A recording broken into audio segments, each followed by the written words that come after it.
نفوسنا كمصريين. خلونا نتكلم الأول على مدينة بورسعيد العظيمة.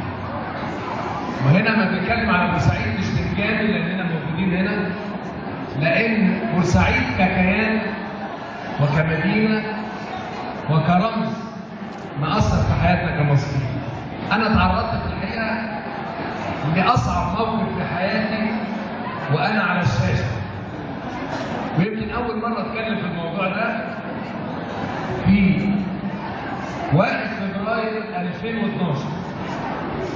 كنت بعمل كانوا بيقولوا عليه أحسن استوديو تحليلي في مصر، كان استاد النيل. ووقعت في الحقيقة المأساة اللي حصلت في بورسعيد هنا، واحنا مضطرين او انا مضطر ان انا اتكلم في الحقيقه لاني موجود في بورسعيد، فلازم احكي لحضراتكم اصعب موقف في حياتي. تاثروا بالحدث في اللحظه، كانوا شديد القسوه على هذا الشعب العظيم، ولان كنت على الهواء مباشره واليقين ان الجمهور العظيم ده مستحيل يقدم على هذه المأساة، ولأن أنا متأكد كمان إن بورسعيد اللي دفعت الثمن في 56 وفي 67 وفي 73 وفي حرب الاستنزاف، واللي كل بيت في بورسعيد فقد ما بين شهيد ومصاب، مستحيل في مباراة لكرة القدم أن يقدم هذا الجمهور العظيم على هذه المأساة. وقلت في الحقيقة نصا في التلفزيون على الهواء بعد دقائق من هذه المأساة إن يا جماعة دي جريمة سياسية وليست جريمة رياضية. الكلام ده قلته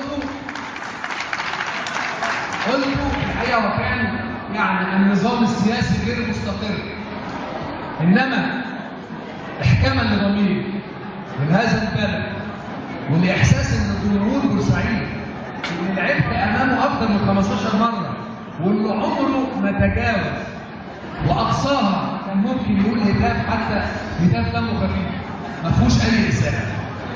فانا عايز هنا ااكد، وانا موجود في النهارده موجود في مهرجان الحياه للدراما ودعم المبدعين، في وجود كوكبه من النجوم اللي في الحقيقه اثروا الحياه الفنيه واثروا على المجتمع المصري، وايضا في وجود عدد من الرياضيين في الحقيقه اللي انا سعيد بيهم جدا. وبقول ايضا ان زي الفن مأثر في المجتمع المصري، اعتقد ان الرياضه ايضا ليها دور كبير جدا.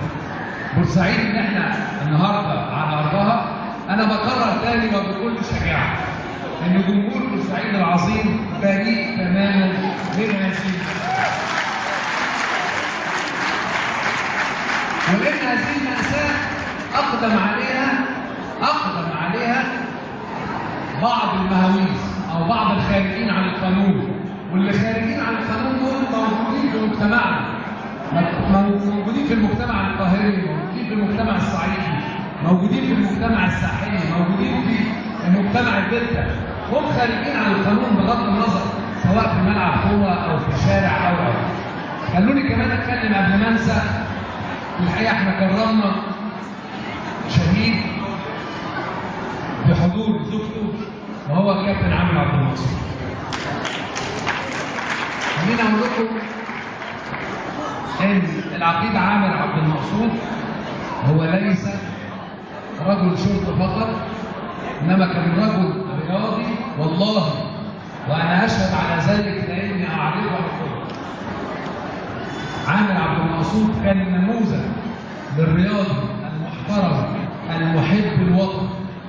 فأنا بفخر بقدر حزني وبقدر ألمي كرياضي، أنا بفخر أن الرياضة المصرية أيضا كانت بتساهم بشهيد عظيم ووطني أيضا إن هي تحط مصر في الطريق الصحيح، زي ما شهداء الشرطة وشهداء الجيش دفعوا الثمن علشان مصر تكون موجود، وعشان احنا نفسنا نكون موجودين النهارده وبنعيش مرحله جديده.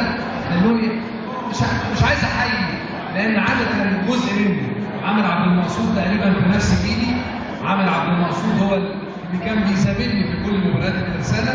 فعايز اقول انا كرياضي وزملائي كلهم الرياضيين اعتقد ان هم فخورين ان احنا ايضا قدمنا شهيد وبطل علشان مصر تفضل مستمره. خليني بقى نقول اخر حاجه في الحقيقه وهي خاصه بمدن القناه.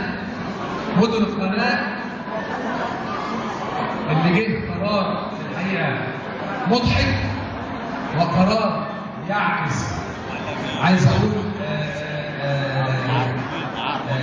مش هقول فكر سياسي، انا عايز اقول تخلف سياسي وده اللي حصل ايام الحظر على مدن القناه. مدن القناه لان جزء غالي من هذا الوطن وانا اعلم تماما. انا ايضا كان لي الشرف ان اكون الرياضي اللي كسر الحظر في مدينه الاسماعيليه. وانا اخترت مدينه الاسماعيليه في الحقيقه لان هي بتتوسط مدن القناه، تتوسط بورسعيد والسويس. وااكد ان مدن القناه وبورسعيد واحده منها بتمثل لينا احنا كرياضيين في الحقيقه جزء غالي من هذا الوطن. بتمنى ان شاء الله ان واقعة بورسعيد باذن الله مع الوقت القريب او مع المستقبل القريب باذن الله تختفي تماما. انا كنت ايضا حريص جدا جدا. بورسعيد كان المفروض او يعني نادي المصري بورسعيد المفروض انه كان يقعد سنتين علشان يرجع الدوري المصري. انا لما كنت وزير خدت قرار فردي في الحقيقه دون الرجوع لاحد ان المصري لازم يكون موجود في الدوري المصري. ورجع المصري من الموسم اللي فات الحمد لله دلوقتي موجود.